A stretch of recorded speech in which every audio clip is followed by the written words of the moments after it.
Bienvenue à notre post-it. Aujourd'hui, on va parler de la promesse d'Abraham. Et oui, elle te concerne à toi aussi, c'est pas qu'une chose pour les Juifs. Alors, viens avec moi lire en Genèse chapitre 12 et on va lire du verset 1er jusqu'au verset 3. Il dit ainsi le texte. Le Seigneur dit à Abraham, quitte ton pays, ta parenté et la maison de ton père et va dans le pays que je te montrerai. Je ferai naître de toi une grande nation, je te bénirai et je rendrai ton nom célèbre. Tu seras une bénédiction pour les autres. Je bénirai ceux qui te béniront, mais je maudirai ceux qui te maudiront. À travers de toi, je bénirai toutes les nations de la terre. Alors, je suis d'accord que c'est un beau texte. On est tous d'accord sur ce point, j'imagine. Mais est-ce que toutes les nations de la terre, ils ont été bénies à cause d'Abraham ? Est-ce qu'on peut dire que c'est vrai cette phrase? Est-ce que depuis l'Indonésie jusqu'au Chili, en passant par l'Europe, l'Afrique, le Pacifique, enfin, toute la terre était bénie par la promesse d'Abraham? Oui, on pourrait peut-être dire que puisque c'est à travers d'Abraham qu'il y a Jésus-Christ qui va apparaître et que, étant donné que le salut vient par Jésus, que voilà, on serait tous bénis à cause du sacrifice de Jésus. Mais la réalité, c'est que ce n'est pas toutes les personnes qui ont accepté Jésus. Comment on pourrait dire que toute la terre sera bénie? Alors, j'aimerais vous donner un exemple. Après le premier confinement dans la ville où j'habite, Bienne, la ville a une idée très intéressante qu'ils ont mis en place.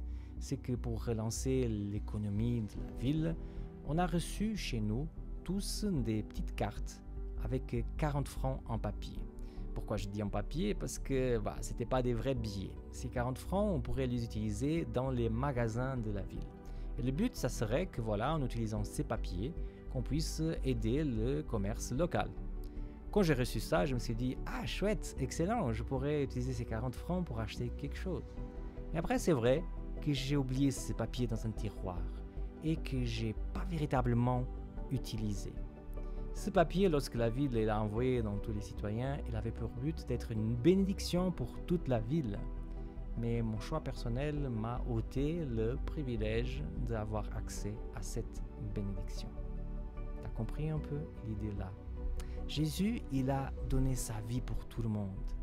Et à partir du moment que Jésus, il a donné sa vie pour nous sur la croix, il nous a envoyé chez nous une invitation pour le ciel, mais aussi la possibilité d'accepter sa bénédiction.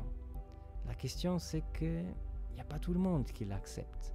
Moi, je peux ne pas accepter dans ma vie, et toi aussi, mais on a tous reçu cette invitation, et le Seigneur reste disponible pour devenir une bénédiction dans la vie de chacune des personnes qui habitent sur cette terre.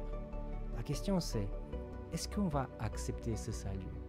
Est-ce qu'on va dire oui ou est-ce qu'on va juste mettre dans un tiroir et oublier? Peu importe quelle est la décision que tu as prise par le passé. Mais le Seigneur, il est en train de te dire aujourd'hui que si tu veux, tu peux accepter son sacrifice aujourd'hui et réclamer la bénédiction d'Abraham sur ta vie et sur la vie de ta famille. Moi, je m'appelle Samuel Cunha et c'est le post-it d'aujourd'hui.